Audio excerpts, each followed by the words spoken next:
ہم لعنت بھیجتے ہیں عزا اور حبل پر جو تمہیں اگلے جہان دوزخ کی آگ میں پھینکیں گے۔ ہم پجاری ہیں اس ایک اللہ کے جو رحمان اور رحیم ہے، اور ہم عاشق ہیں محمد صلی اللہ علیہ وآلہ وسلم کے جو اللہ کے رسول ہیں۔ خبیب رضی اللہ عنہ نے بلند آواز سے کہا، میرا راستہ وہی ہے جو زید نے تمہیں دکھا دیا ہے۔ اے اہل مکہ، سچا وہی ہے جس کے نام پر ہم قربان ہو رہے ہیں۔ ہمیں نئی زندگی ملے گی جو اس زندگی سے بہت زیادہ حسین اور مقدس ہوگی۔ ابو سفیان نے حکم دیا، باندھ دو انہیں ان کھمبوں کے ساتھ، یہ موت کا ذائقہ چکھنے کے مشتاق ہیں۔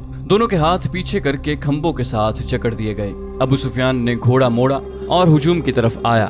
عزا اور حبل کی قسم، ابو سفیان نے بلند آواز سے ہجوم سے کہا، میں نے اپنے قبیلے میں کوئی ایک بھی ایسا نہیں دیکھا جو اپنے سردار پر اس محبت اور ایثار سے جان قربان کرنے کے لیے تیار ہو جس طرح محمد کے پیروکار اس کے نام پر فدا ہوتے ہیں۔ ہند اپنے گھوڑے پر سوار کچھ دور کھڑی تھی۔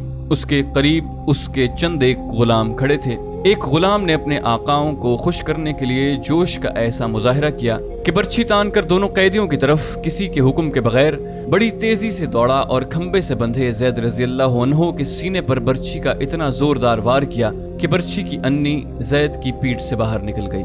زید بن الدثنا فوراً شہید ہو گئے۔ اس غلام نے سینہ تان کر ہجوم کی طرف خراج تحسین کی توقع سے دیکھا، لیکن ہجوم کچھ اور ہی قسم کا شور بلند کرنے لگا۔ تماشائی کہتے تھے کہ یہ کوئی تماشا نہیں ہوا، یہ مسلمان اتنی سہل موت کے قابل نہیں، ہمیں کوئی تماشا دکھاؤ۔ قتل کر دو اس غلام کو جس نے ایک مسلمان پر اتنا رحم کیا کہ اسے اتنی جلدی مار ڈالا۔ ہند نے دبی آواز میں کہا۔ کئی آدمی تلواریں اور برچھیاں لہراتے اس غلام کی طرف دوڑے، لیکن بہت سے آدمی دوڑ کر ان آدمیوں اور غلام کے درمیان آ گئے۔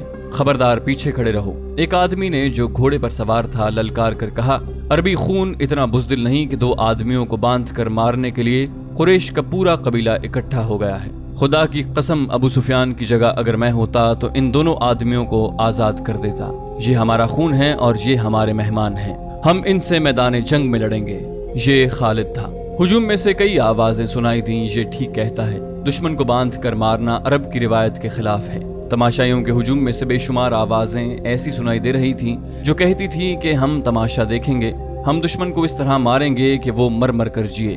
تھوڑی دیر بعد تماشائیوں کا ہجوم دو حصوں میں بٹ گیا کہ ایک گروہ خبیب رضی اللہ عنہ کے قتل کے خلاف تھا، اسے وہ عرب کی روایتی بہادری کے منافی سمجھتا تھا، اور دوسرا گروہ خبیب رضی اللہ عنہ کو تڑپا تڑپا کر مارنے کے نعرے لگا رہا تھا۔ خالد نے جب اہل مکہ کو اور دور دور سے آئے ہوئے تماشائیوں کو اس طرح ایک دوسرے کے خلاف نعرے لگاتے دیکھا تو وہ دوڑتا ہوا ابو سفیان تک گیا۔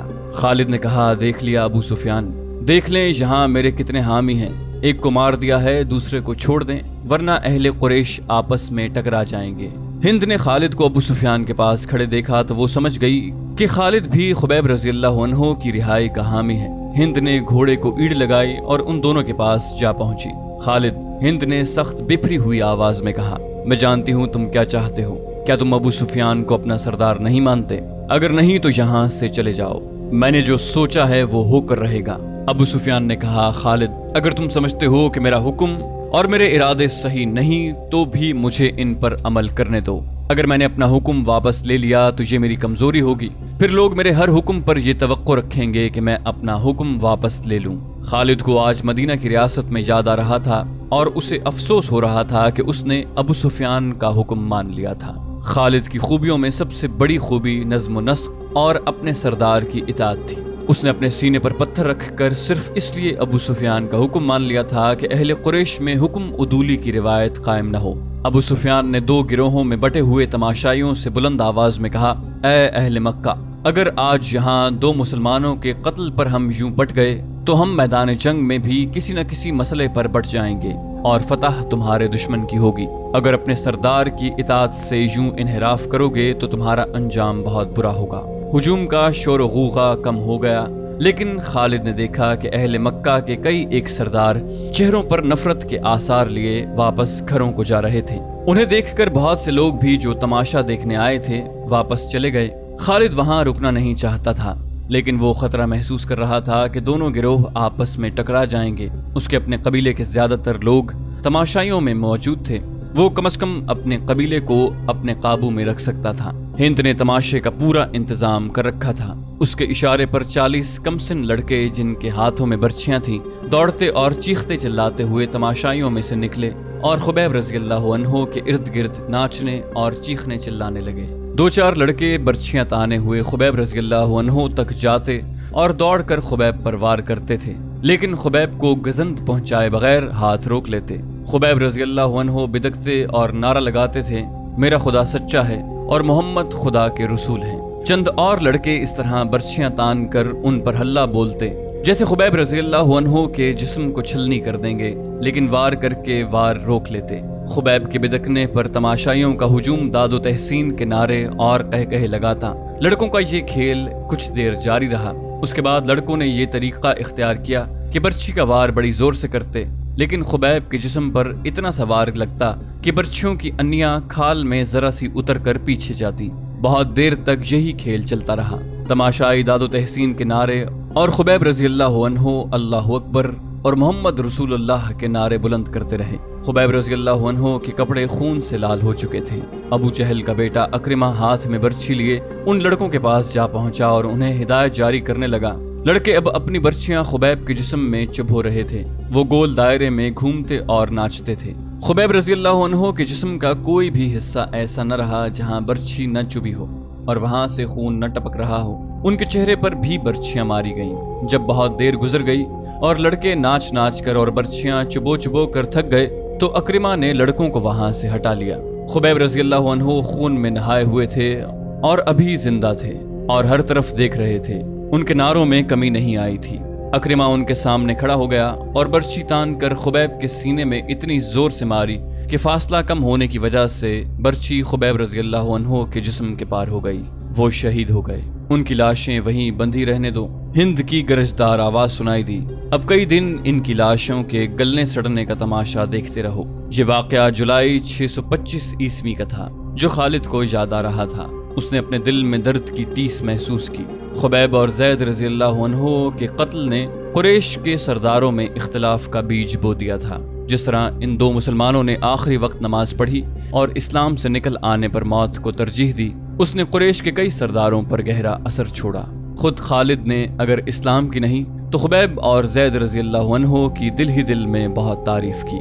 ابو سفیان اور اس کی بیوی ہند کے خلاف اس کے دل میں ناپسندیدگی پیدا ہو گئی تھی۔ اس نے اپنے آپ سے کہا کہ یہ جنگجوؤں کا شیوا نہیں تھا، یہ جنگجوؤں کو زیب نہیں دیتا۔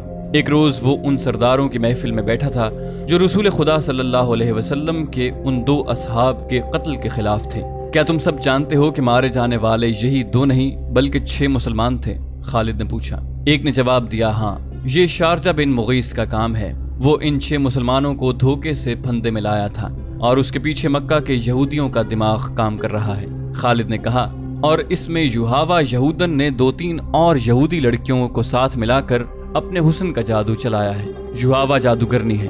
ایک سردار نے کہا، بھائی کو بھائی کے ہاتھوں ذبح کرا سکتی ہے، کیا یہ خطرہ نہیں کہ یہودی ہمیں بھی ایک دوسرے کا دشمن بنا دیں؟ کسی اور سردار نے کہا۔ ایک بوڑھا سردار بولا، نہیں، وہ محمد کے اتنے ہی دشمن ہیں جتنے ہم ہیں۔ یہودیوں کا مفاد اس میں ہے کہ وہ ہمارے اور مسلمانوں کے درمیان دشمنی اتنی پکی اور اتنی شدید کر دیں کہ ہم مسلمانوں کا نام و نشان مٹا دیں۔ ہمیں مسلمانوں پر شک نہیں کرنا چاہیے، ایک سردار نے کہا، بلکہ ضرورت یہ ہے کہ ہم یہودیوں کو مسلمانوں کے خلاف زمین کے نیچے استعمال کریں، لیکن ایسے نہیں جیسے شارجہ نے کیا۔ خالد نے کہا، اور ایسے بھی نہیں کہ جیسے ابو سفیان اور اس کی بیوی نے کیا۔ کیا تم سب جانتے ہو کہ یوہاوا مکہ کے چند ایک یہودیوں کے ساتھ مدینہ چلی گئی ہے؟ بوڑھے سردار نے کہا اور خود ہی جواب دیا، وہ مدینہ اور ارد گرد کے یہودیوں اور دوسرے قبائلیوں کو مسلمانوں کے خلاف ابھاریں گے۔ اسلام کے فروغ سے وہ لوگ خود خطرہ محسوس کر رہے ہیں۔ اگر محمد کا عقیدہ پھیلتا چلا گیا تو اور میدان جنگ میں محمد کے پیروکاروں کا جذبہ یہی رہا تو جو ہم دیکھ چکے ہیں تو خدائے یہودا کا سورج غروب ہو جائے گا، لیکن یہودی لڑنے والی قوم نہیں۔ خالد نے کہا، وہ میدان جنگ میں ہمارا ساتھ نہیں دے سکتی، مسلمانوں کے لیے وہ میدان جنگ میں زیادہ مہلک ثابت ہوں گے۔ ایک اور سردار نے کہا، وہ اپنی یوہاوا جیسی دلکش لڑکیوں کے ذریعے مسلمان سرداروں اور سالاروں کو میدان جنگ میں اترنے کے قابل نہیں چھوڑیں گے۔